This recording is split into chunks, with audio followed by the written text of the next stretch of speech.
ಎನ್ನತನು ಎನ್ನ ಮನಿ, ಎನ್ನತನು ಎನ್ನ ಮನಿ, ಎನ್ನ ಸತಿ ಸುತಾದರೆಂಬ ಮೋಹದ ಘಾತಕತನು ಮಾಡುವುದು ಒಳ್ಳೆಯದಲ್ಲ.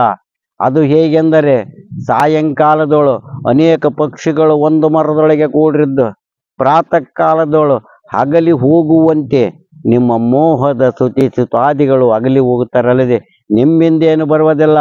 ನೀವು ಮಾಡಿದ ಪಾಪ ಪುಣ್ಯಗಳವೇ ನಿಮ್ಮ ಸಂಗಡ ಬರುತ್ತದಲ್ಲದೆ ನಿಮ್ಮ ಹೆಂಡರು ಮಕ್ಕಳು ಬರುವುದಿಲ್ಲ. ಅದು ಹಾಗಿರಲಿ. ಹೆಂಡತಿಯಲ್ಲಿ ಸುಖವೆಂಬೆರೆಯ, ಹೆಂಡತಿಯಲ್ಲಿ ಸುಖವಿಲ್ಲ. ಹೆಂಡತಿಗೆ ಕಂಡದ್ದನ್ನು ತಿಂಡಿತನದಿಂದ ಉಣಬಡಿಸಿದರೆ ಗಂಡನೇ ಬಾಯಿ ಎಂದು ಕರೆಯುತ್ತಾಳೆ, ಇಲ್ಲದಿದ್ದರೆ ಬಂಡ ಬಾಯರಿನೇ ಹೋಗಿ ಎನ್ನುತ್ತಾಳೆ. ಮಕ್ಕಳಲ್ಲಿ ಸುಖವೆಂಬೆರೆಯ, ಮಕ್ಕಳಲ್ಲಿ ಸುಖವಿಲ್ಲ. ಮಕ್ಕಳಿಗೆ ಹಾಲು ಬೆಣ್ಣೆ ಮುಂಜಿ ಮದುವೆಯನ್ನು ಮಾಡಿದರೆ ಅತಿ ವಿನಯದಿಂದ ಪಿತನೇ ಬಾಯಿ ಎಂದು ಕರೆಯುತ್ತಾರೆ, ಇಲ್ಲದಿದ್ದರೆ ಕತಿ ಹೀತನೇ ಹೋಗಿ ಎನ್ನುತ್ತಾರೆ. ಬಂಧುಗಳಲ್ಲಿ ಸುಖವೆಂಬೆರೆಯ, ಬಂಧುಗಳಲ್ಲಿ ಸುಖವಿಲ್ಲ.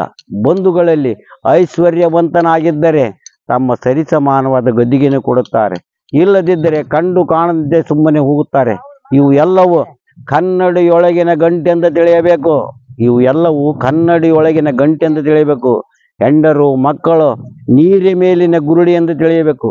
ದುರಿತ ಪಾಪಂಗಳಿಗೆ ಘನ ರೋಗಕ್ಕೆ ಪಾಂಡಿತ್ಯನೆಂದೆನಿಸಿರಬೇಕಯ್ಯ ಖಂಡೇಶ್ವರ ಕಡೆ.